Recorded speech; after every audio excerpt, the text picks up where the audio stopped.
Well, it took us years to get to 2% of our GDP being spent on defence, and even when we did that, we were adding in a lot of various things to get to the number. The Conservatives, before the election, clear, we have to get to 2.5. Labour, well, yes, we've got to get to 2.5, but only when we can actually afford it. And today, John Healey, the Defence Secretary, has announced a defence review. Here he was earlier on this morning. This is a defence review that will place NATO at the heart of Britain's defence policy for the future. We're a changed government. This is the moment of change for our defence policy and our defence strategy. These external reviewers will work with the experts internally to produce what can be a fresh direction for British defence.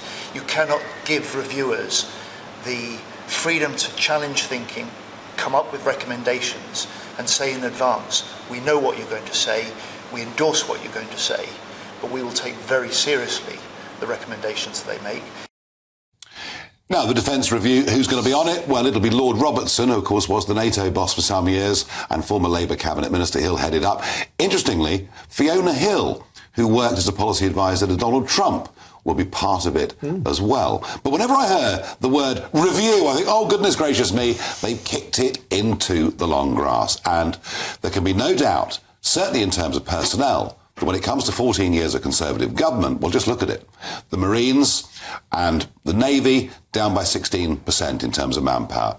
The Royal Air Force down by 27% in terms of manpower. The British Army down by a staggering 30% in terms of manpower. And I'm joined down the line by former British Army Commander, Colonel Richard Kemp. Richard, when you hear review, like me, do you think, oh gosh, this might take forever?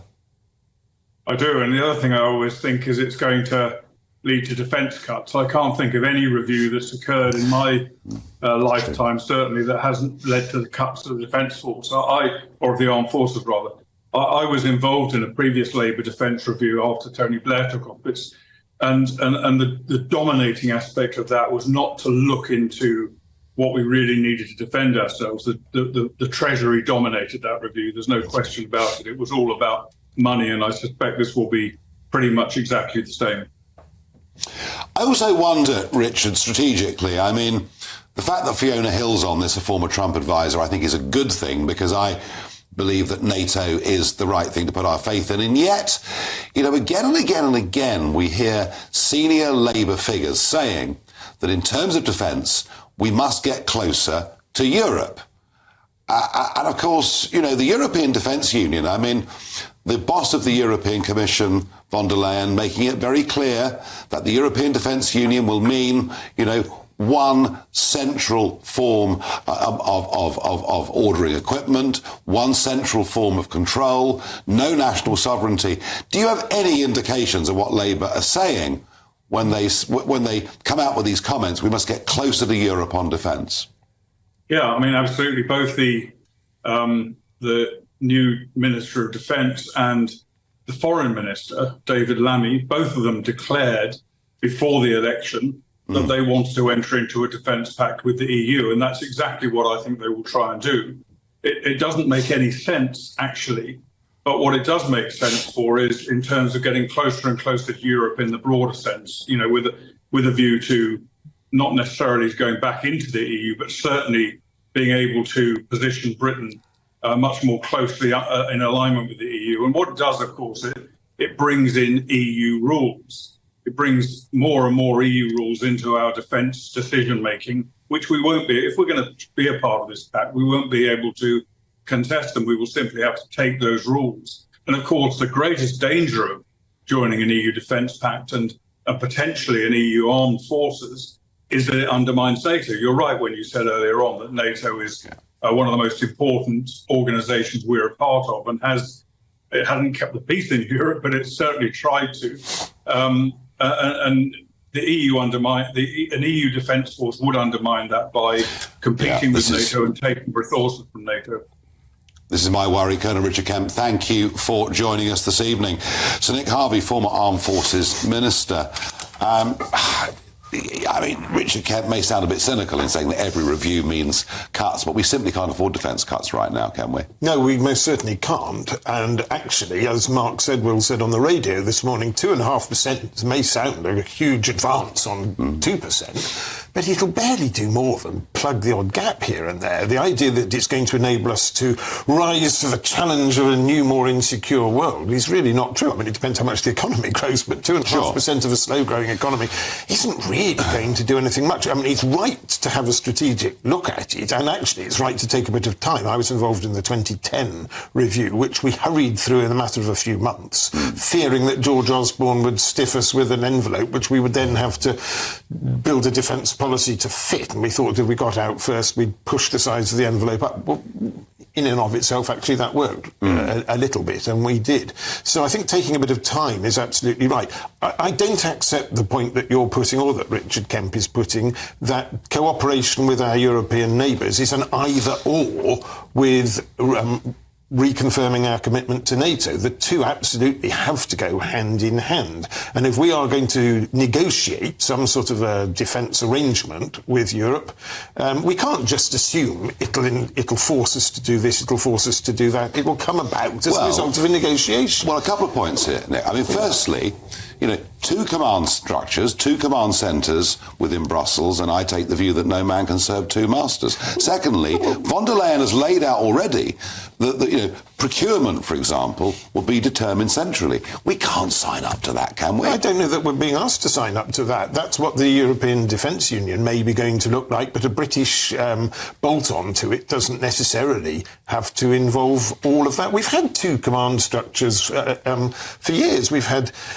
EU command structures, we've had British command structures, we've had NATO command structures. These things are perfectly practical and can be worked out. But if a future Trump presidency is going to be less interested in European defence than it has been, and let's face it, this tilt in America from the Atlantic to the Pacific started under Obama, continued under Trump, and has continued under Biden. So whatever the outcome, although Trump has made it clear, Kwasi, Trump's made it clear that provided all the members pay 2%, that's right, he will be 100% behind it. Yeah, the issue with the 2.5%, Nick is quite right. I mean, the problem is that, you know, costs in military hardware and costs are rising quite fast. And if you're not growing the economy, 2.5% isn't going to look very different to 2%. So should we be aiming at 3? Well, we should be, but also, the big riddle to all this, and you'll not be surprised at me for saying this, is growth. If we can't grow the economy, we're not going to be able to do anything on this. No. And all the debates, you know, and I wasn't a defence minister like Nick, but I was in Treasury, I was in Bays, I was in government for a while.